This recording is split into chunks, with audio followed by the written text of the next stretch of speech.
जय हिंद। इस वीडियो में हम डिस्कस करने जा रहे हैं कुछ इंपॉर्टेंट क्वेश्चंस जो एग्जाम पर्सपेक्टिव से काफ़ी ज़्यादा इंपॉर्टेंट है, क्योंकि इस समय एग्जाम्स चल रहे हैं तो बहुत सारे बच्चों की डिमांड थी कि इंपॉर्टेंट क्वेश्चंस के ऊपर एक वीडियो लाई जाए, डेडिकेटेड वीडियो।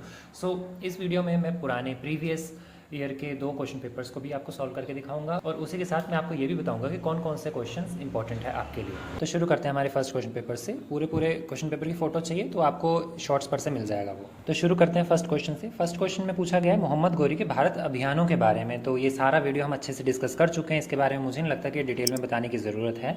आपने कौन कौन से बताने हैं, तो आपने पहला आक्रमण बताना है इसका जो मुल्तान के विरुद्ध किया गया था। उसके बाद 1175 में मुल्तान और कच्छ पर किस तरह से इसने अधिकार किया, वो सारी बातें आपने बतानी है। 82 में सिंध के निचले हिस्से पर अधिकार किया था और उसके बाद 1178-79 में माउंट आबू के जो निकट चालुक्य शासक थे मूल राजद्वितीय, उनको पराजित किया था। तो ये चीज़ें आपने ऊपर से बतानी है कटी छटी। और उसके बाद पृथ्वीराज चौहान के साथ राइन का पहला युद्ध, दूसरा युद्ध, और उसके बाद सिस्टमैटिक वे में आप लाइन वाइज बताते चले जाओगे। सेकंड क्वेश्चन है खिलजियों के विस्तार और सुदृढ़ीकरण के प्रयासों के संदर्भ में चर्चा करनी है आपने। तो खिलजी वंश की बात आ रही है यहाँ पे 1290 से लेकर 1320 के दौरान का। तो इनमें खासकर विशेषकर जो अलाउद्दीन खिलजी है उनके बारे में आपने बेसिकली बात करनी है, क्योंकि मेन फोकस इन्हीं पे रहेगा जब खिलजियों की बात आती है। तो किस तरह से इन्होंने मंगोलों के आक्रमण से खुद के साम्राज्य को बचाया था और स्थायी सेना बनाई थी इन्होंने। इससे पहले स्थायी सेना किसी के पास नहीं थी, लेकिन इन्होंने बहुत ही अच्छे से एक विशाल स्थायी सेना बनाई थी जिसके वेतन का इन्होंने बहुत अच्छे से इंतजाम किया हुआ था। तो ये सारी चीज़ें बतानी, इसी के साथ इनका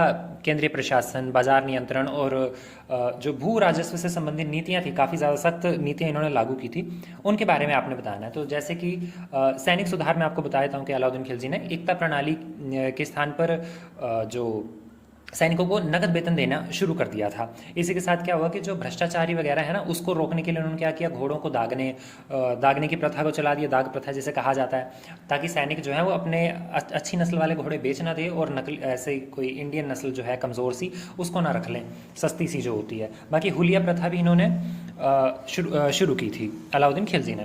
इसके बाद बाजार नियंत्रण की बात कर लें तो बाजार नियंत्रण में भी इन्होंने वेतन क्या किए थे, सबके सुनिश्चित कर दिए थे कि इससे ज़्यादा इससे कम नहीं होने चाहिए। फिर चाहे वो अनाज हो, कपड़ा हो, घोड़ा ही क्यों ना हो, इन सभी के दाम इन्होंने निश्चित कर दिए थे, जिसकी वजह से जो ना ही इनके साम्राज्य में कभी रिसेशन आ पाया और ना ही कभी इन्फ्लेशन चला।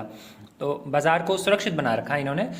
शहनाए मंडी नाम का एक अधिकृत क्षेत्र इन्होंने बनाया था। बाकी गुप्तचरों के माध्यम से ये इन सब पे नज़र रखते रहते थे। फिर राजस्व नीतियां जो है वो भी इन्होंने लागू की थी। 50% लगभग भूभाग का आधा ही इन्होंने भू राजस्व रखा हुआ था उपज का, और उसमें पैमाइश वगैरह भी करवाई जाती थी, जैसे कि खराज, चरागाह कर और गृह कर। तो इस तरह के इन्होंने कर लगा रखे थे। कुलीन वर्ग और जो विद्रोह होते हैं, विद्रोहों पर रोकने के लिए इन्होंने क्या किया, जो अमीरों के बीच में शादियां होती हैं या फिर कहीं की उठक बैठक और शराब पीने के बहाने बैठे होते हैं ना, उन सब चीज़ों पे इन्होंने पाबंदियां लगा दी थी पूरी तरह से। और गुप्तचर व्यवस्था काफ़ी ज़्यादा स्वतंत्र रखी हुई थी इन्होंने अपने साम्राज्य में। साम्राज्य विस्तार की बात कर ली जाए तो अलाउद्दीन खिलजी जो है ये पहले ऐसे दिल्ली सल्तनत के शासक थे जिन्होंने विंध्याचल पर्वत पार करके दक्षिण भारत की ओर साम्राज्य विस्तार करने के लिए प्रयास करने आरंभ किए थे। और उत्तर में गुजरात, रणथंभौर, चित्तौड़, इन सबको जीतने के साथ साथ दक्षिण में देवगिरी, वारंगल और द्वार समुद्र जो था, इस पर भी इन्होंने अपना अधिकार जमाया था। अब बढ़ते हैं थर्ड क्वेश्चन की तरफ, जो है विजयनगर साम्राज्य के ऊपर। तो विजयनगर साम्राज्य की प्रशासनिक विशेषताएं आपने बतानी है। तो जब विजयनगर साम्राज्य आ रहा है, सबसे पहले तो आपके माइंड में उसका टाइम पीरियड आना चाहिए, 1336 से लेकर 1446 तक। तो अब इसकी जो प्रशासनिक व्यवस्था है इसके बारे में बात कर लेते हैं। तो एक अत्यधिक केंद्रीकृत इनकी प्रशासनिक व्यवस्था थी। इसी के साथ सुव्यवस्थित तरीके से इन्होंने जो विकेंद्रीकृत तत्व हैं उन सभी का मिश्रण बना रखा था। अब मैं इसी भाषा में बोलूँ तो इन्होंने सत्ता जो है ना ही राजा के हाथ में रखी हुई थी और ना ही बिल्कुल लोकल्स के हाथ में, हर चीज़ को एक दूसरे के साथ इंटरकनेक्ट करके डिवाइड किया हुआ था। अब इसी में हमें पता चल जाता है राजा, जिसे राया कहा जाता था, राजा के पास सबसे ज़्यादा शक्ति होती थी और उसने फिर मंत्रिमंडल भी रखा होता था जो उसके शासन को कुशलतापूर्वक चलाने के लिए उससे नीतियां वगैरह भी बताता रहता था। अब इसमें जो केंद्रीकृत राजतंत्र है इसके बारे में बात कर लेते हैं। जैसे कि मैंने आपको बताया कि राजा है ना, राजा प्रमुख सम्राट है, राजा जिसे कहा जा रहा है पूरी तरह से निरंकुश है, लेकिन कभी भी निरंकुश शक्तियों का इसने अपना इस्तेमाल नहीं किया और मंत्रिपरिषद सहायता के लिए रखी हुई है इसने। बाकी प्रांतीय और स्थानीय विभाजन की बात कर ली जाए तो इसमें इसने प्रशासनिक सुविधा के लिए साम्राज्य को 6 हिस्सों में बांट रखा रखा था, मतलब 6 राज्यों में विभाजित किया हुआ था और प्रांतों को नायकों या फिर जो गवर्नर होते हैं उनके द्वारा प्रशासन चलाया जाता था। बाकी उन्हें आगे जिलों में बांटा गया था, जिसे वलनाडु कहा जाता था, फिर उसे उपजिलों में जिसे नाडु कहा जाता था, और अंत में गांव होते थे जो सबसे छोटी इकाई होती थी समाज की या फिर स्थानीय प्रशासन की। एक्चुअली समाज का तो चलो परिवार होता था। इसके अलावा इनके साम्राज्य में एक अमर नायक प्रणाली नाम की एक प्रणाली चल रही थी, जिसमें क्या होता है कि राजा द्वारा ना नियुक्त जो सैन्य कमांडर है जिसे नायक कहा जाता है, तो उसको भू राजस्व और प्रशासनिक नियंत्रण के लिए विशेष क्षेत्र दे दिया जाता था, और उसके बदले में वो क्या करेगा कि राजा को एक निश्चित कर लाके दे देगा, और मतलब अपने कर में अपने एरिया में वो टैक्स बटोरेगा और उसमें से कुछ हिस्सा जो है वो राजा को दे देगा, बाकी वो जितना बटोर रहा है वो उसकी मर्जी है। ठीक है। और युद्ध के समय ये क्या करते थे, निर्धारित सैन्य टुकड़ियां जो इनको बोला होता था कि आपने हमें इतने सैनिक पहुंचाने, जैसे मनसबदारी प्रथा है ना, सेम उसी की तरह है ये, और कुछ नहीं है इसमें। बाकी सैन्य संगठन की बात कर ली जाए तो रक्षा और अपने विस्तार के लिए इन्होंने बहुत बड़ी सेना रखी हुई थी, जिसमें पैदल सेना, घुड़सवार सेना, हाथी और तोपखाने भी शामिल थे। बाकी घोड़ों का आयात जो है वो अरब और पुर्तगालियों के माध्यम से किया जाता था, अरबियों और पुर्तगालियों से। न्याय व्यवस्था की बात कर ली जाए तो काफ़ी ज़्यादा कठोर थी। दीवानी और फौजदारी मामलों के लिए अलग अलग न्यायालय इन्होंने रखी हुई थी। चोरी चकारी, ये जो राजद्रोह और व्यभिचारी वगैरह चीज़ों के लिए मृत्युदंड दिया जाता था या फिर अंग भंग कर दिया जाता था। इसके साथ धार्मिक सहिष्णुता की भी बात कर लेते हैं, तो वहाँ पर धार्मिक सहिष्णुता काफ़ी ज़्यादा देखने को मिलती थी, क्योंकि ऑब्वियसली जो प्रशासन है वो सेना में मुसलमानों सहित हर प्रकार के धर्म के लोगों को शामिल करता था। इसलिए फोर्थ क्वेश्चन है दिल्ली सल्तनत के पतन के विभिन्न कारण। तो बहुत ही ज़्यादा इजी कारण है। उत्तराधिकार के लिए स्पष्ट कोई नियम नहीं था कि बेटा ही बनेगा, इसलिए कोई भी बनने के लिए तैयार हो जाता था, कभी भी गद्दी के लिए लड़ाई छिड़ जाती थी। अयोग्य और निरंकुश शासक इनके पास काफ़ी ज़्यादा थे। अयोग्य शासक भी लंबे समय तक कहीं ना कहीं चल जाता था, और निरंकुश शासक बहुत थे इनके पास, सबसे बड़ी बात, क्योंकि कोई शक्ति पर रोक लगाने वाला कोई इनके पास कानून या फिर किसी प्रकार की सिस्टम नहीं था, कोई सभा समिति नहीं थी। बाकी मोहम्मद बिन तुगलक की नीतियाँ हम कैसे ही भूल सकते हैं, तो वो भी आ जाएंगी इसमें। और विशाल साम्राज्य भी था इनके पास, जिसको प्रशासनिक रूप से चलाने के लिए काफ़ी ज़्यादा दिक्कत हो रही थी, तो प्रशासनिक विफलता भी इनकी देखने को यहाँ पर मिल रही थी। प्रांतीय राज्यों का भी उदय होने लग पड़ा था धीरे धीरे। छोटे छोटे जो राज्य थे, जैसे कि जौनपुर, मालवा, गुजरात और बंगाल जो है, ये जो प्रांत थे फिर से उभर कर सामने आ रहे थे। और दक्षिण में तो हमने बहमनी और विजयनगर के बारे में अच्छे खासे से जानकारी प्राप्त है हमें। बाकी बाहरी आक्रमण बहुत ज़रूरी है। 1398 में सबसे ज़रूरी तैमूर लंग का जो आक्रमण हुआ था दिल्ली पर, और उसकी वजह से फिर दिल्ली सल्तनत जो है ना, इसकी रीढ़ की हड्डी टूट गई थी। तो ये वाली बात आपने याद रखनी। मंगोलों के आक्रमण से तो फिर भी बचा लिया था, लेकिन तैमूर से नहीं बच पाए। और सामंतों और जो कुलीन होते हैं, इनके षड्यंत्र सबसे ज़्यादा ज़रूरी है, तो ये भी आपने याद रखना है। क्वेश्चन नंबर 5 है शेरशाह सूरी। तो शेरशाह सूरी के प्रशासन के बारे में बताना है कि ब्रिटिशर्स भी वो काम नहीं कर पाया जो शेरशाह सूरी ने किया था। तो सबसे पहला इसका टाइम पीरियड आपने याद रखना है 1540 से लेकर 1545 तक जो इसका शासनकाल था वो है ये। तो इसने कौन कौन से कार्य किए थे? पहली बात तो ये अत्यंत कुशल शासक था, ठीक है, जन कल्याणकारी कार्य करता था, केंद्रीकृत प्रशासन स्थापित कर रखा था इसने। और मुगलों को खासकर, विशेषकर आप बात करो अकबर की, तो अकबर ही शेरशाह सूरी से प्रभावित था पूरी तरह से। तो वो वाली बात भी आपने याद रखना है। और ये क्वेश्चन हर बार बनता है एग्जाम में कि क्या शेरशाह सूरी अकबर का अग्रगामी था? तो ये वाला क्वेश्चन भी हमेशा बनता है, तो आपने ये वाली चीज़ हमेशा याद रखनी है। तो क्या क्या इसने कर रखे थे जो अंग्रेज़ नहीं कर पाए, कोई भी दुनिया में नहीं कर पाया, मतलब इंडिया में नहीं कर पाया? तो भू राजस्व और कृषि कल्याण, ये 2 चीज़ें आपने याद रखनी है। जिसमें भूमि की पैमाइश इसने करवाई थी, ठीक है, गजे सिकंदरी नाम का एक इकाई थी, उसका प्रयोग किया था इसने। और वर्गीकरण करवाया था, जिसमें भूमि कितनी उन्नत है, कितनी उपजाऊ है, कौन सी निम्न श्रेणी की है। तो 3 श्रेणी इसने डिवाइड की थी, अच्छी, मीडियम और लो, और उसी के हिसाब से ये टैक्स वगैरह वसूलता था भूमि की पैमाइश के अकॉर्डिंग। फिर पट्टा और कबूलियत के हिसाब से इसने ऋण वगैरह देना भी स्वीकार किया। इसने टैक्स की जो दरें थी उसको भी आमतौर पर 1/3 कर दिया था। फिर दूसरे नंबर पर आप इसके मुद्रा और व्यापार के बारे में बता सकते हो, जिसमें इसने मुद्रा प्रणाली नए तरीके से प्रचलित की थी। खासकर रुपए की शुरुआत इसी ने की थी। उसने 178 ग्राम का चांदी का सिक्का लॉन्च किया था, जिसे रुपए के नाम से पुकारा जाता था। तो भारतीय मुद्रा में रुपया आपको पता है आज क्या अहमियत रखता है। अंग्रेज़ों ने भी इसे अपनाया था, मुगलों ने भी, बाद के शासकों ने इसे अपना के रखा था। फिर तांबे के सिक्के की बात आ जाती है तो मिश्रित धातु का तांबे का सिक्का बनाया था, जिसे दाम कहा जाता था, दाम के नाम से पुकारा जाता था। व्यापारिक सुरक्षा के लिए भी इसने बहुत ही जो चुंगी दर होती है वो बहुत ही निम्न रखी थी, ताकि आंतरिक और बाहरी व्यापार है वो अच्छी तरह से चल सके और लोगों को बढ़ावा मिले कि ज़्यादा टैक्स भी नहीं है, आराम से हम एक जगह से दूसरी जगह सामान लेकर और ले आ सकते हैं। फिर तीसरे नंबर पर आप इसकी सैनिक प्रशासन बताओगे इसमें, कि सैनिक प्रशासन जैसे कि सीधी भर्ती की थी इसने, राज्य में द्वारा जो सीधी वेतन वगैरह होती है वो भी इसने देना आरंभ किया था। बाकी दाग और चेहरा प्रणाली, ये तो आपको पता है, दाग और हुलिया है ना, घोड़ों को दागने का और सैनिकों का चेहरा याद रखने का कि किसी के बदले किसी कोई और तो नहीं आ रहा। आज के समय में तो आइडेंटिटी कार्ड बन जाते, पहले के समय में आइडेंटिटी कार्ड फोटो तो होती नहीं थी। क्या होता था कि उसके चेहरे पर कहाँ पर कौन सा निशान है, इससे हम पहचानेंगे कि कौन व्यक्ति कैसा है। तो भ्रष्टाचारी और जो धोखाधड़ी, इस सबको रोकने का प्रयास किया था। चौथे नंबर पर आप बताओगे न्याय व्यवस्था। न्याय व्यवस्था में इसने जैसे धर्म और वर्ग के आधार पर कोई भी भेदभाव नहीं किया था, वैसे ही दीवानी मामलों के लिए इसने काजी की नियुक्ति की थी और फौजदारी मामलों के लिए अमीरों की नियुक्ति कर रखी थी। और स्थानीय जो उत्तरदायित्व होता है उसके सिद्धांत पर इसने मतलब उसको संभालने के लिए इसने ग्राम प्रधान जो मुकदमों ही कहा जाता है, तो मुकदमों को चोरी डकैती इन सब के हवाले कर दिया था कि ये सब गांव के प्रशासन ही देखेगा, चोरी डकैती वाले मामले हम नहीं उसको निपटेंगे, कि मतलब बाद में निपटेंगे लेकिन छोटे मोटे यही निपटाएं। पाँचवें नंबर पे आप बता सकते हो व्यापार और संचार के बारे में कि इसने सड़कों का निर्माण कराया था। ग्रांड ट्रंक रोड जो इसने सबसे पहली भारत में निर्मित की थी, बंगाल से लेकर कहाँ सोनार गांव से लेकर, बंगाल के सोनार गांव से लेकर पेशावर तक जाती थी ना वो सड़क, तो इतनी लंबी, आज भी देख लो इतनी फेमस है वो।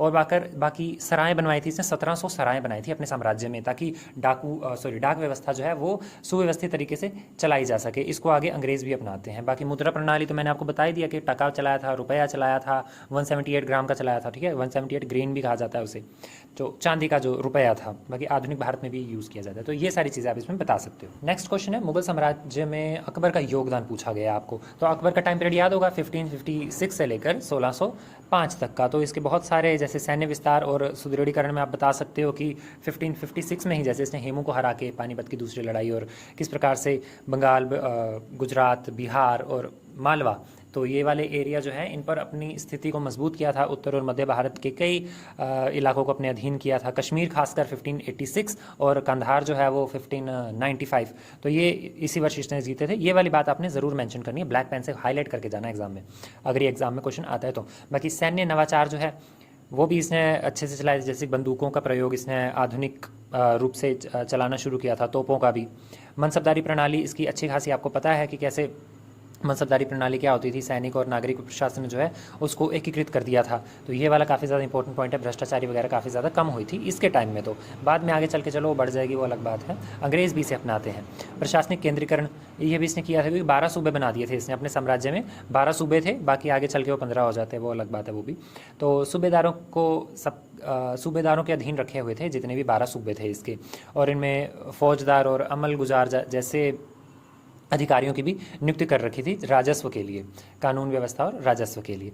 और राजस्व सुधार से रिलेटेड आपने ये भी बात याद रखनी है कि 10 साला प्रणाली इसी ने शुरू की थी, जिसमें पहले 10 वर्ष जो होते हैं उसमें औसतन उत्पादन जो है उसके आधार पर ही कर निर्धारित किया जाता था, और किसान आगे चलकर उसे राज्य को देते थे और इससे राज्य को ज़्यादा लाभ होता था। तो ये भी अंग्रेज़ों ने आगे चलकर अपनाई थी प्रणाली। फिर राजपूतों और क्या बोलते हैं उसको, सुलह कुल, तो इसकी नीति भी इसने अपनाई थी। राजपूतों से एक गठबंधन किया था, वैवाहिक संबंध स्थापित किए थे, और धार्मिक सहिष्णुता भी इसने अपनाई थी। जजिया कर इसने समाप्त कर दिया था। सुलह कुल वगैरह जो सर्व सहिष्णुता की नीति जो थी वो इसने अपना रखी थी। दीन इलाही इसका धर्म जो था 1582। एक्चुअली ये बनना तो काजी जैसे खलीफा होता है ना इस्लाम का खलीफा, तो उस तरह से धर्मगुरु बनना चाहता था, लेकिन नहीं बन पाया इस्लाम का, तो इसने क्या किया, अपना नया धर्म ही चला दिया, दीन इलाही। तो उसमें कितने लोग थे ये आप मुझे कमेंट सेक्शन में बताओगे अगर आपको पता है तो। नेक्स्ट क्वेश्चन है, क्वेश्चन इसके बाद हाँ और क्या ऐड कर सकते हो, तो इसमें आप कला और संस्कृति वगैरह भी ऐड कर सकते हो। संस्कृत का विकास भी इसके समय में हुआ था, जैसे कि अबुल फजल द्वारा लिखा है कि अकबरनामा में लिखा हुआ है कि संगीत वगैरह जो तानसेन इसी के दरबार में थे, और ये सारी चीज़ें आप इसमें बता सकते हो। फिर चलते हैं अब नेक्स्ट क्वेश्चन पे। 7वें क्वेश्चन में आपको बोला कि मुगल साम्राज्य के पतन में कृषि संकट, तो एग्रीगेरियन क्राइसिस किस तरह से इनके पतन में योगदान देता है। तो देखो सबसे पहले तो बहुत ज़्यादा अत्यधिक कर लगा दिया था, ठीक है, भू राजस्व की जो दरें थी वो बहुत ज़्यादा थी, जिसकी वजह से किसानों का शोषण हो रहा था। तो अब क्या करें, उन्होंने फसलें उगानी ही छोड़ दी। तो जागीरदारी संकट भी इसमें देखने को हमें मिलता है। तो बेगारी जो थी वो बढ़ रही थी, क्योंकि भू लगान जो था वो बहुत जबरन वसूला जा रहा था और लोग काफ़ी ज़्यादा परेशान थे। बाकी किसानों का पलायन हो रहा था, क्यों, क्योंकि भूमि जो थी वो बंजर होती चली गई थी। अब जो सरकार है वो शाहजहां वगैरह हो गई, इसके काल में तो किसानों के बहुत ज़्यादा शोषण किया गया था। शोषण से तंग आकर उन्होंने खेती करना ही छोड़ दिया था, यहाँ तक कि उनकी जो उपजाऊ भूमि थी वो भी बंजर में तब्दील हो गई थी। बाकी सशस्त्र विद्रोह वगैरह इतने ज़्यादा बढ़ते जा रहे थे, अस्थिरता साम्राज्य में इतनी ज़्यादा बढ़ गई थी, खासकर औरंगजेब के शासनकाल में, क्योंकि जाट हो गए, सतनामी हो गए, फिर सिख हो गए, मराठा हो गए। तो इनके नेतृत्व में आपस में जो सैनिक कार्यवाही एक दूसरे के विरुद्ध ये कर रहे थे, तो इस बीच किसानों की तरफ कोई ध्यान नहीं दे रहा था, तो किसानों के पास कोई विकल्प नहीं बच रहा था, हथियार ही उठाने पड़ रहे थे उन्हें मजबूरन कि भैया सेना में भर्ती हो जाते हैं, सरकार से कुछ तो पैसा मिलेगा, खेती बाड़ी में तो कुछ भी नहीं हो रहा, तो सारे उधर कोई भाग गए। राजकोष का दिवालियापन निकल जाना इनका सबसे बड़ा नुकसान था, क्योंकि उत्पादन कुछ हो नहीं रहा है, तो राजकोष में ऑब्वियसली गिरावट तो आनी थी। किसानों की पलायन की वजह से साम्राज्य में जो राजस्व संग्रह होता था उसकी आय में कमी आ गई, और निरंतर युद्धों के चलते सारा पैसा उस तरफ लग रहा था, तो साम्राज्य का पतन बहुत ही तेजी से हुआ। लास्ट क्वेश्चन आपसे पूछा गया 18वीं सेंचुरी में रीजनल पावर्स के बारे में। तो मुगल साम्राज्य के पतन के बाद जो भी ये रीजनल पावर्स वगैरह उभर के सामने आती हैं, तो देखो 3 श्रेणियों में आपने इसको विभाजित करना है। सबसे पहले तो उत्तराधिकारी राज्य जो थे, ठीक है, जिसमें आपको अवध मिल जाएगा। अवध की जो संस्थापक थे वो कौन थे? सादत खां, ये आपने याद रखना है। फिर बंगाल मिल जाएगा, उसके संस्थापक कौन थे? मुर्शिद कुली खान। और हैदराबाद के संस्थापक निज़ाम उल मुल्क। तो इनके बारे में आपने याद रखना है। ये किस तरह से मतलब नाम मात्र का बना रखा था इन लोगों ने, लेकिन व्यवहारिक रूप से पूरी तरह से ये स्वतंत्र शासक थे। बस नाम मात्र के लिए बताया हुआ था इन्होंने कि हम मुगलों के अधीन हैं, लेकिन एक्चुअल में कुछ और थी कहानी।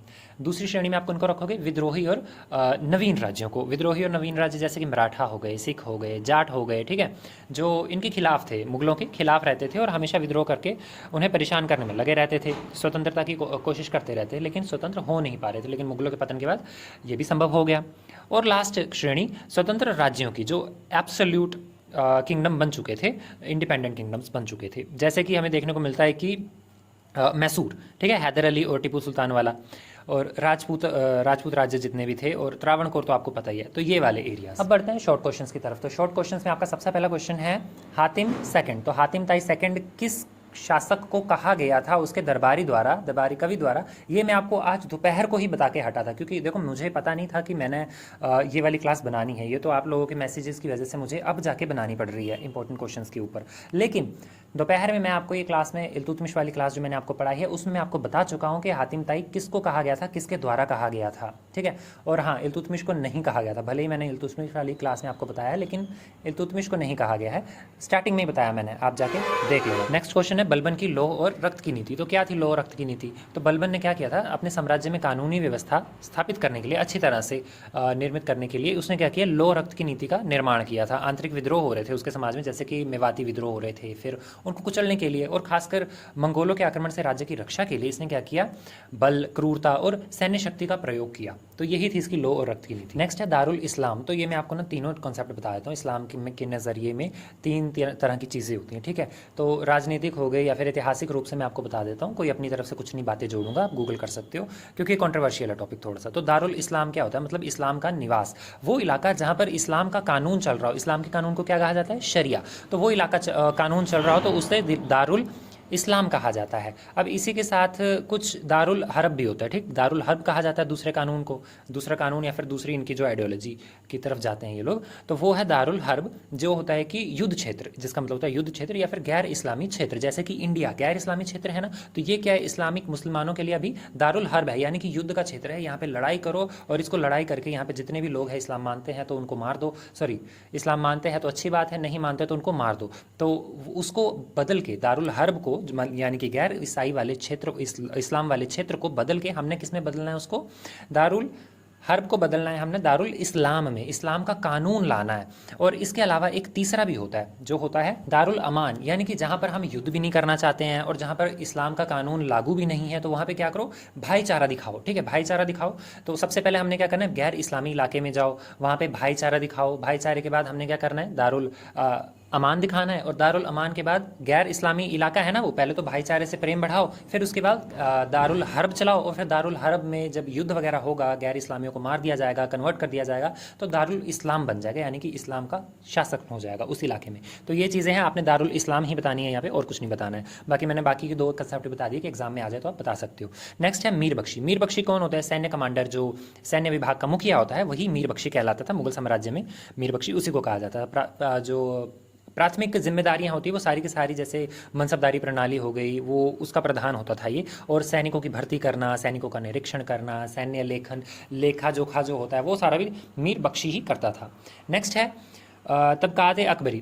तबकात अकबरी क्या है, तो ख्वाजा निज़ामुद्दीन अहमद जो है उनके द्वारा लिखी गई एक ग्रंथ है या फिर ऐतिहासिक कृति कह सकते हो आप इसे। और इसमें क्या हुआ कि भारत के सबसे जो विश्वसनीय और जो व्यापक फारसी इतिहास है उसमें चर्चा की गई है, उसकी चर्चा की गई है। इसको सबसे ज़्यादा इंपॉर्टेंट माना जाता है बेसिकली।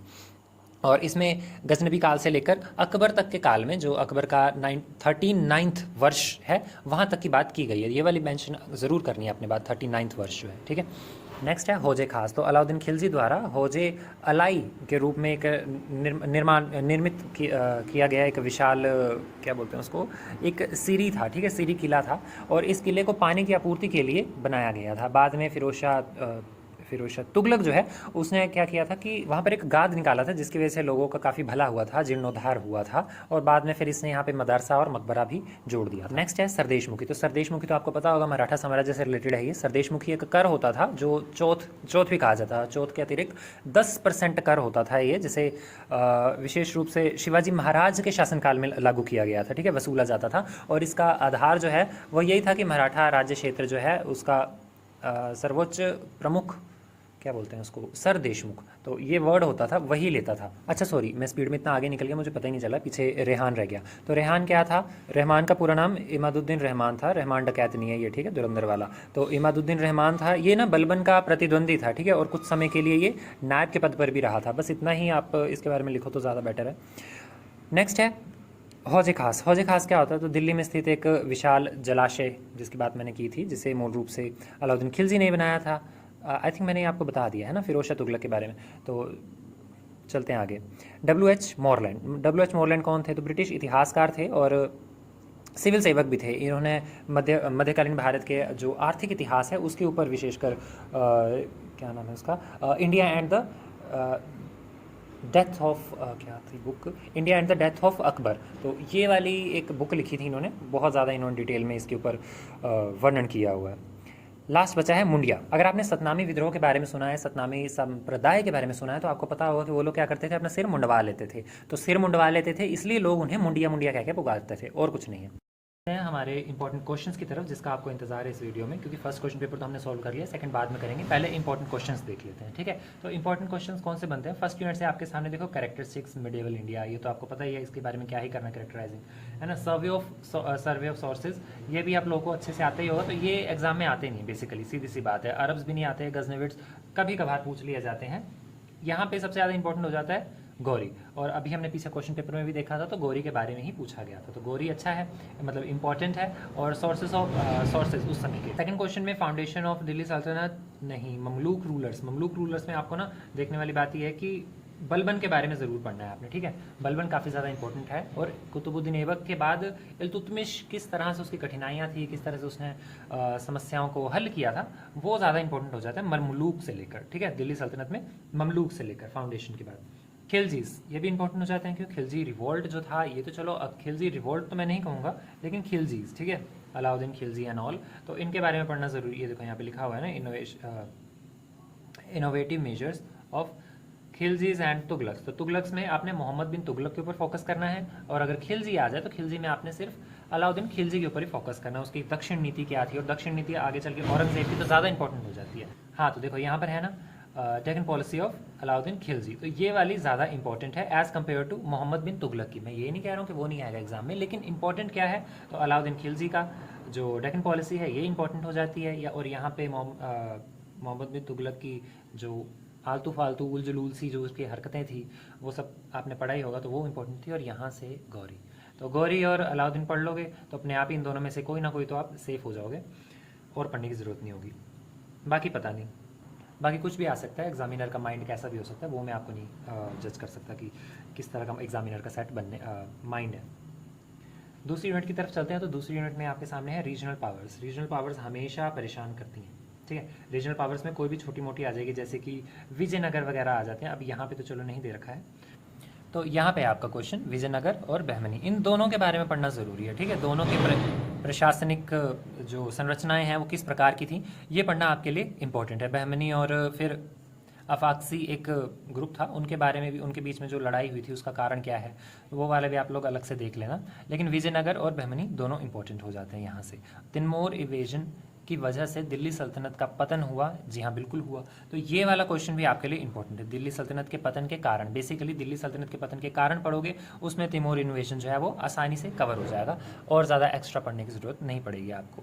फिर लोधी एम्पायर ज़्यादा इंपॉर्टेंट नहीं है, लेकिन फर्स्ट बैटल ऑफ पानीपत ये इंपॉर्टेंट हो जाती है। मुगल एम्पायर स्टैब्लिश कैसे हुआ, हुमायूं के बारे में, हुमायूं की क्या डिफ़िकल्टीज़ थी। अगर आप हुमायूं की डिफ़िकल्टीज़ पढ़ रहे हो तो आपका सेकंड जो थर्ड यूनिट का जो सेकंड चैप्टर है वो अपने आप ही कवर हो जाएगा, वो है शेरशाह सूरी। तो शेरशाह किस तरह से उभर कर सामने आता है और उसका एडमिनिस्ट्रेशन, ये इंपॉर्टेंट हो जाता है। यहाँ से कौन सा इंपॉर्टेंट है, ये इंपॉर्टेंट है और ये इंपॉर्टेंट है, और यहाँ पे ये दो, ठीक है, बहमनी और विजयनगर, ये वाला पोर्शन। देन थर्ड यूनिट से आपके लिए और क्या इंपॉर्टेंट बन जाता है, अकबर, कि अकबर और शेरशाह सूरी एक दूसरे के बराबर सेम टू सेम कैसे हो सकते हैं, ठीक है। तो शेरशाह सूरी को अकबर का अग्रगामी कहा जाता है क्योंकि अकबर ने उसी को कॉपी की आगे चल के। अकबर की राजपूत पॉलिसीज़ क्या थी, ये वाला भी इंपॉर्टेंट हो जाता है। और जहांगीर, चलो जहांगीर तो नहीं है इतना, डेक्कन पॉलिसी जहांगीर की बहुत कम पूछी जाती है जितनी औरंगजेब की पूछी जाती है, ये आपने याद रखना है। औरंगजेब की हो गई और पीछे हमने अलाउद्दीन खिलजी देखा था, उसकी हो गई। लास्ट यूनिट की तरफ चलते हैं। तो लास्ट यूनिट में आपके सामने है मुगल स्टेट में अबुल फजल। अबुल फजल का कंसेप्ट बहुत ज़्यादा इंपॉर्टेंट है, ये कभी ना कभी तो एग्जाम में पूछ ही लिया जाता है, और मे भी जहाँ तक मुझे याद है कि दूसरे क्वेश्चन पेपर में अभी तक हमने सॉल्व नहीं किया, तो उसमें भी इससे रिलेटेड कुछ क्वेश्चन था जहाँ तक मुझे याद आ रहा है। तो अबुल फजल के बारे में आपने ज़रूर पढ़ना है। आएगा नहीं आएगा, बहुत ही कम चांसेस, या फिर मैं कहूँ कि सिर्फ 10% चांसेस ही होते हैं इसके आने के, लेकिन आपने पढ़ना ज़रूर है इसको, ठीक है। राजपूत नीति, मुगलों की राजपूत नीति कैसी थी, ये तो अकबर की ही आएगी और किसी की नहीं आने वाली है यहाँ पे, अगर आप राजपूत नीति पढ़ते हो। और औरंगज़ेब की राजपूत नीति, ये वाली भी इंपॉर्टेंट हो जाती है। लेकिन औरंगज़ेब की आपने ना एक दक्षिण नीति हमेशा करके जानी है, ये कभी नहीं बोलना है। औरंगज़ेब की बाकी राजपूत नीति तो उसमें आ ही जाएगी, दक्षिण नीति के साथ ही आ जाएगी, उससे पहले ही आ जाएगी। एग्रीगेरियन क्राइसिस अभी हम करके हटे हैं जस्ट, है ना। रिवॉल्ट्स वगैरह ये तो सिख, हाँ ये वाले भी हमने शॉर्ट में अभी करके हटे हैं। फिर इसके बाद आती है regional powers in 18th century. तो 18th सेंचुरी में रीजनल पावर्स अभी हम क्वेश्चन पेपर में लास्ट करके ही हटे हैं, है ना। वहाँ पे भी शिवाजी और ये सारी बातें मैं करके ही हटा था।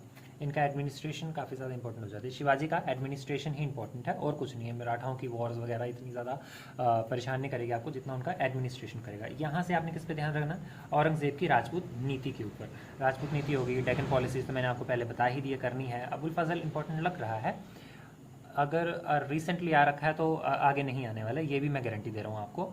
ये नहीं होता कि कंटिन्यूसली दो बार आ गया। हाँ, लास्ट सेम में क्या हुआ था कि हमने जो फर्स्ट, मतलब मैंने पिछले 3 सेमेस्टर के क्वेश्चन पेपर्स करवा रखे थे, तो लास्ट वाला जो क्वेश्चन पेपर मैंने करवा रखा 2022 का या 21 का था मे बी, तो वो वाला फिर से रिपीट हो गया। एग्जैक्ट वही आ गया ना, ऊपर का क्वेश्चन नीचे हुआ ना नीचे का क्वेश्चन कहीं और गया, एग्जैक्ट वही आ गया था। तो वो भी हो सकता है, लेकिन इतनी जल्दी तो नहीं होने वाला है कि अभी रिसेंटली क्वेश्चन पेपर्स में से वही उठा के दे दें। बाकी आपने रीजनल पावर्स ज़रूर पढ़ के जानी है। तो इम्पॉर्टेंट क्या हो गया आपके लिए, यहाँ से गौरी इंपॉर्टेंट हो गया है, इंपीरियल खिलजीज इंपॉर्टेंट हो गए हैं, तुगलक में मोहम्मद बिन तुगलक, खिलजियों में सिर्फ अलाउद्दीन खिलजी, उसकी डेक्कन पॉलिसी, ये वाला, ये भी छोड़ दो, ये वाला इंपॉर्टेंट है, ठीक है। बाकी तुगलक वगैरह तो आपको पता चल ही जाएगा। मंगोल्स का राइज जो है वो शॉर्ट में आएंगे, लॉन्ग में तो बहुत कम चांसेस है। अगर आ भी गया तो आप इतना लिख ही नहीं पाओगे तो टीचर कहीं से नंबर देगा। बहमनी और विजयनगर दोनों इंपॉर्टेंट हो जाता है यहाँ पे। दिल्ली सल्तनत का डाउनफॉल अगर आप पढ़ रहे हो तो बहुत अच्छी बात है, और तैमूर इन्वेजन उसी में कवर हो जाएगा, इसके लिए अलग से कोई टॉपिक पढ़ने की आपको ज़रूरत नहीं है। लोधी एम्पायर इतना नहीं आता। बैटल ऑफ पानीपत बेशक आने के पूरे चांसेस होते हैं, लेकिन ये ईजी क्वेश्चन हैं तो टीचर बहुत ही रेयर होता है कि ईजी क्वेश्चन आपको डायरेक्ट उठा के दे दे, कोई ना कोई उल्टा फुल्टा ज़रूर करेगा वो, क्योंकि MA लेवल है।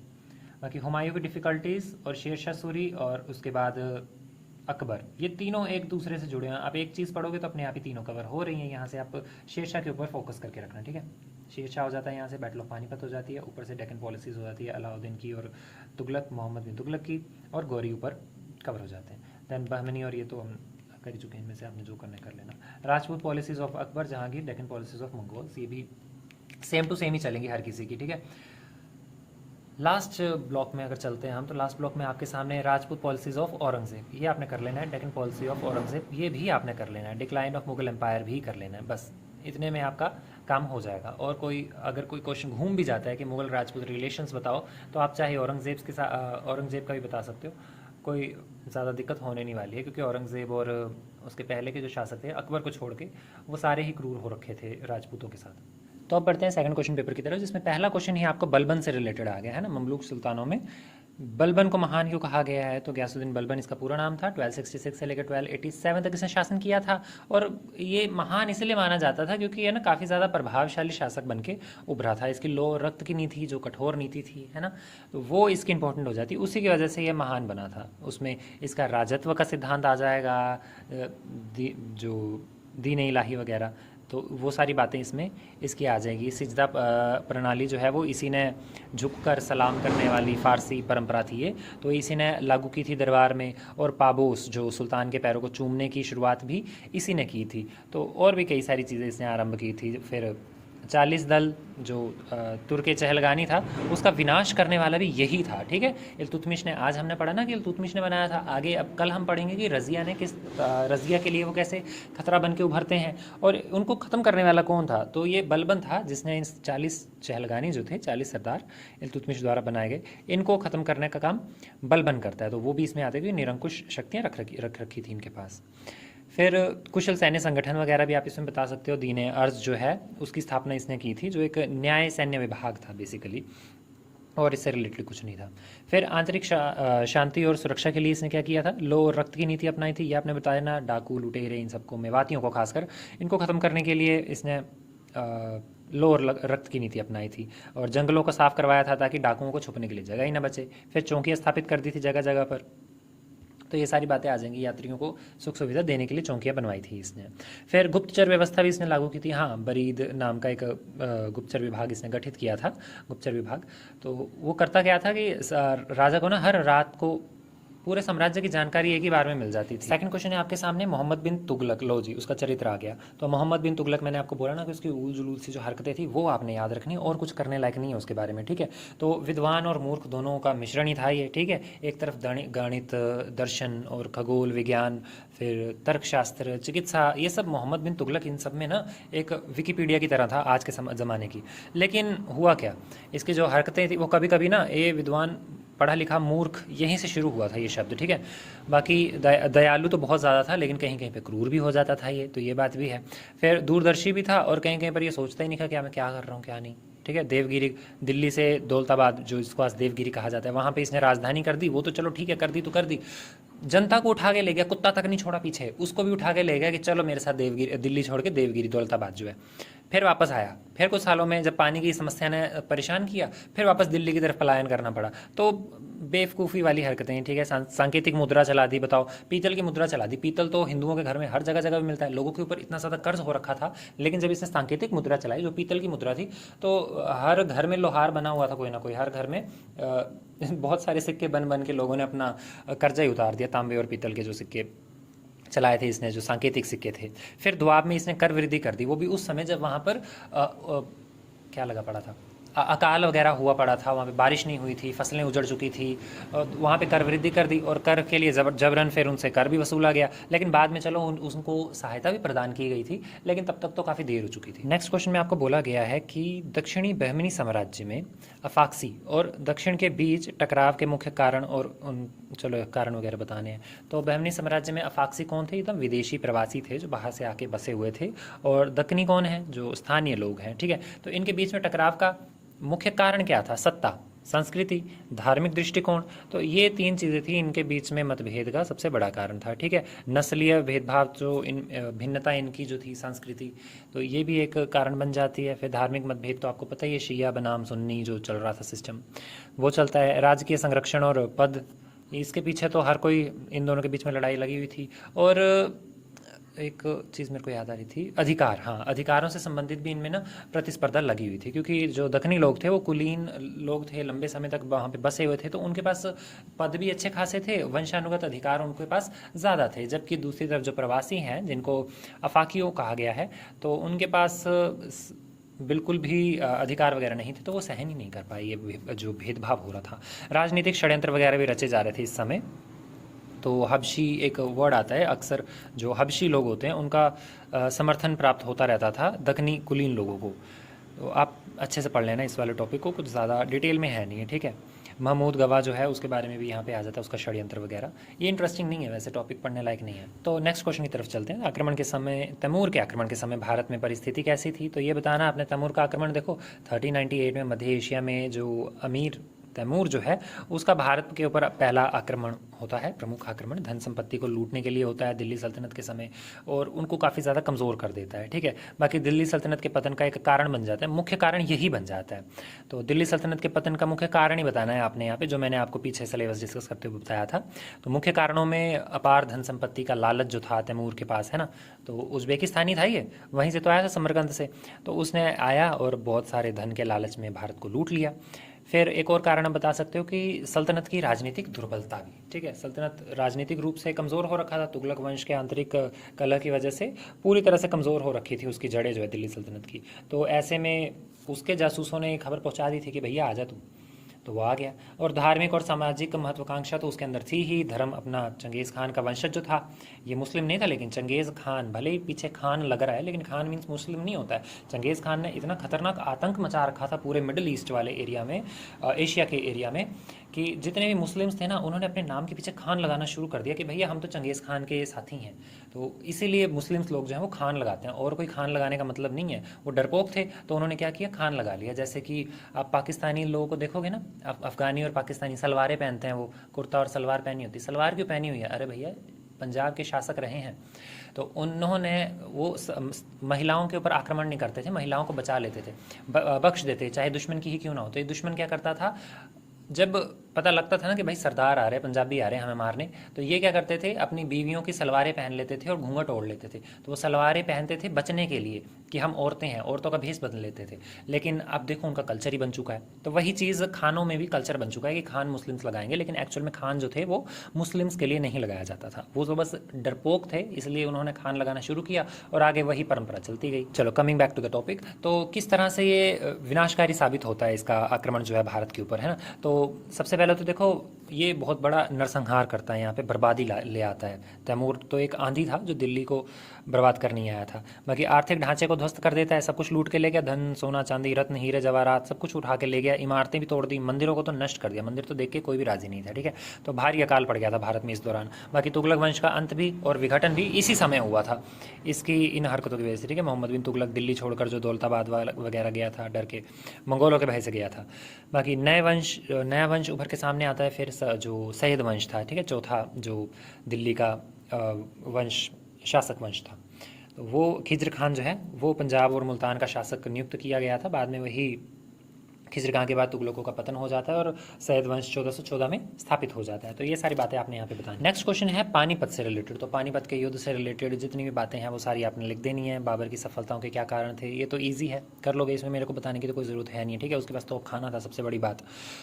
नेक्स्ट क्वेश्चन है कि किस हद तक शेरशाह, हाँ, शेरशाह को अकबर का अग्रगामी कैसे कहा जा रहा है। ठीक है, तो ये वाला टॉपिक मैंने आपको पहले बताया कि बहुत ज़्यादा इंपॉर्टेंट है। जो शेरशाह ने कर रखा था वही अकबर अपना लेता है, क्योंकि शेरशाह की जो कानून व्यवस्था थी वो थी ही इतनी अच्छी। अब भले ही उसके बाप को इसने खदेड़ रखा था, अकबर के बाप को, हुमायूं को शेरशाह ने हरा रखा था बहुत बुरी तरह से, लेकिन फिर भी उसने एक दुश्मन के नज़रिए से नहीं देखा, उसने एक प्रशासक के नज़रिए से देखा अकबर ने शेरशाह को, और उससे काफ़ी कुछ सीखा और अपने साम्राज्य में लागू किया। इसलिए तो अकबर को हिस्ट्री बुक्स में ग्रेट कह दिया गया है। बाकी वो तो हमें पता है कितना ग्रेट वो था कितना नहीं। नेक्स्ट क्वेश्चन है अबुल फजल के ऊपर। तो अबुल फजल, ये टॉपिक मेरे को वैसे बहुत बुरा लगता है, पर चलो कोई बात नहीं।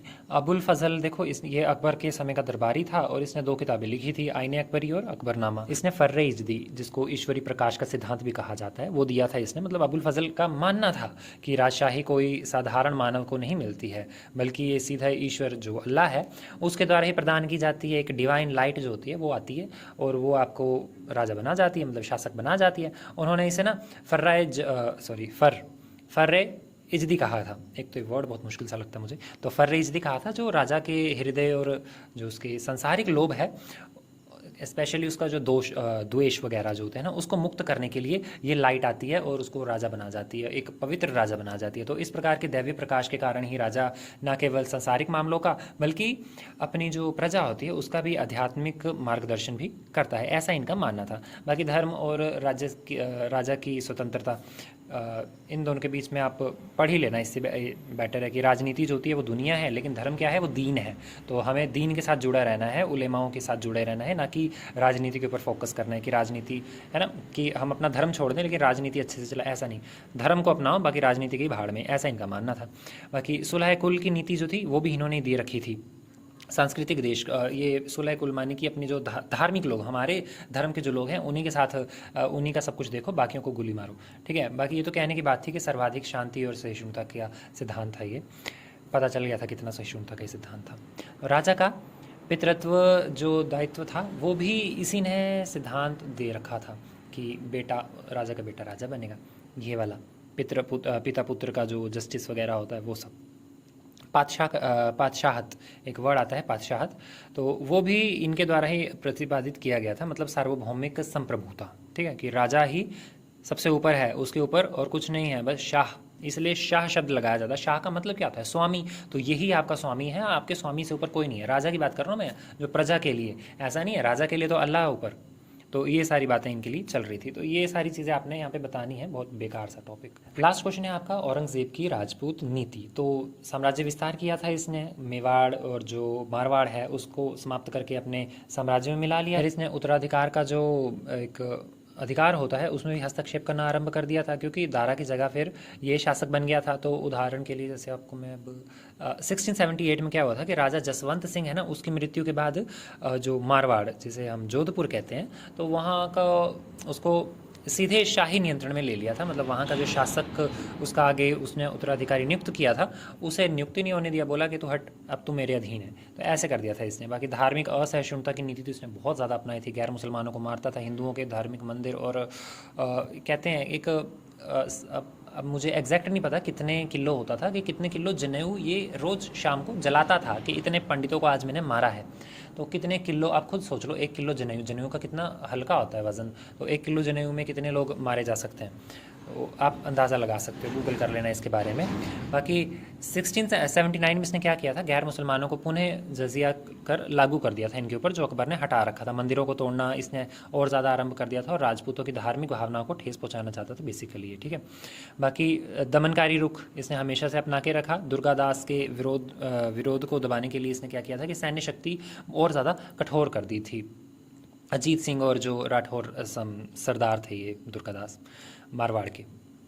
फिर इसकी आलोचनात्मक परीक्षण करने को कहा है। अच्छा आपको ना इसमें, तो आलोचनात्मक परीक्षण आप ऐसे कर सकते हो कि अकबर की जो नीति थी उसका त्याग कर दिया था, अकबर की सहिष्णुता की नीति उसका त्याग कर दिया था, सुलह कुल की नीति को।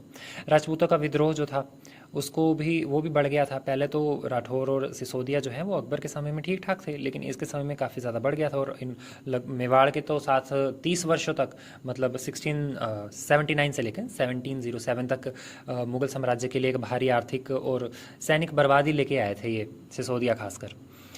ये तो देश के लिए भी ले आते हैं बाद में।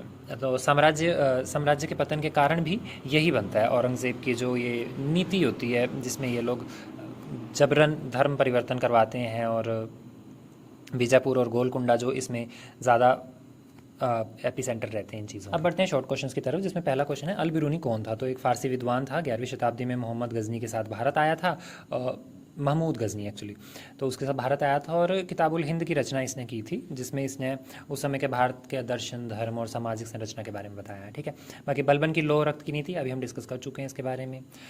आरिज़े मुमालिक कौन होते हैं? तो दीवाने अर्ज आपने सुना होगा, है ना, एक सैन्य विभाग होता है, उसी को आगे बढ़ाया गया था, जो उसकी जिम्मेदारियां और ज़्यादा बढ़ा दी गई थी, तो इसको लागू किया गया था। पंजीकरण वगैरह, रिकॉर्ड वगैरह, जो घोड़े होते हैं उनका निरीक्षण वगैरह करने के लिए इसको और अंदर ऐड कर दिया गया था। जैसे क्लास 5th होती है, फिर क्लास 5th अगर आपके स्कूल में ज़्यादा बच्चे हैं तो क्लास 5th A और B कर दी जाती है ना, 2, तो उस तरह से इसको और ज़्यादा बांट दिया गया था। नेक्स्ट क्वेश्चन है, संगम शासक। तो संगम शासक कौन थे? इसमें आपको चेरा, चोल और पांड्य के बारे में बताना है, जो लगभग 300 ईस्वी पूर्व से लेकर 300 ईस्वी के बीच में दक्षिण भारत में फलते फूलते रहे थे, और संगम साहित्य वगैरह भी इन्होंने रचित किया था। एक मिनट, मुझे ऐसा क्यों लग रहा है मैं गलत चला गया, ये तो मिडेवल नहीं लग रहा है, मिडेवल का क्वेश्चन नहीं है। नेक्स्ट है अमीर तैमूर। तो तैमूरलंग कौन था? तैमूरलंग मैंने अभी बताया, तुर्क मंगोल विजेता था, है ना। 1398 में इसने दिल्ली पर आक्रमण किया था, और किस तरह से सैद वंश फिर उभर कर सामने आता है और तुगलक वंश का अंत हो जाता है, वो सारी बातें आपने हमें बतानी है। शेख खलीफा का मिशन। तो शेख खलीफा का मिशन क्या था? तो इसमें आपने बताना है कि आमतौर पर जो खानकाहो, जिसे हम आश्रम कहते हैं, तो खानकाहों की स्थापना जो है उसमें मध्य से लेकर जो ऊपर तक की जितनी भी चीज़ें होती है उसमें नैतिक शिक्षाओं का पालन किया जाता है, और उसका जो मिशन होता है वो यही होता है कि सामाजिक सद्भावना और इस्लामी मूल्यों को ज़्यादा परंपरागत करना, एकीकृत करके केंद्रित करना। तो ये सारी चीज़ें इसमें आती हैं। फिर है जहांगीर की राजपूत नीति। तो अकबर का ने जो गठबंधन वगैरह बना रखे थे, वैवाहिक संबंध वगैरह, उसी को ये थोड़ा जारी रखने का प्रयास करता है। और 1615 में ये मेवाड़ के राणा अमर सिंह जो हैं उनके साथ शांति संधि भी क्या करता है, वो पूरी करता है, संपन्न करता है। तो बाकी इसी तरह से वैवाहिक संबंध भी स्थापित करता है। चित्तौड़ सहित कई क्षेत्रों को ये वापस अपने साम्राज्य में मिला लेता है। जागीरदारी प्रणाली आपको पता है, जागीरें वगैरह भूभाग जो होते हैं वो बांटते हैं, तो ये सब बताने की ज़रूरत तो है नहीं है। और मुग़ल साम्राज्य का पतन ये 1707 में औरंगज़ेब की मृत्यु के साथ ही शुरू हो गया था। शिवाजी का न्यायिक प्रशासन में मैंने आपको बोला था कि शिवाजी के बारे में एडमिनिस्ट्रेशन ज़रूर पढ़ना है, क्योंकि मराठाओं की वॉर्स वगैरह तो नहीं आती, यही आती हैं। तो न्यायिक छोटे मोटे अपराधों के लिए निपटारा इन्होंने पंचायतें वगैरह रखी हुई थी, और बड़े बड़े निपटारे जो हैं वो महाराजा ही करता था। बाकी सुनवाई के लिए इन्होंने अलग अलग न्यायाधीश भी रखे हुए थे, मुख्य न्यायाधीश वगैरह भी बना रखे थे इन्होंने। एक हजर मजलिस आता है, जिसे हजीर मसलिस के नाम से भी जाना जाता है। तो वो क्या करते थे, राजा का न्यायालय होता था, उसी को पुकारा जाता था, जो अपीलीय न्यायालय होता था, सर्वोच्च। तो ये सारी बातें हैं जो आपने कवर करनी है एग्ज़ाम में। आई होप आपको समझ में आ गई होगी आज की चीज़ें। मिलते हैं नेक्स्ट क्लास में। जय हिंद।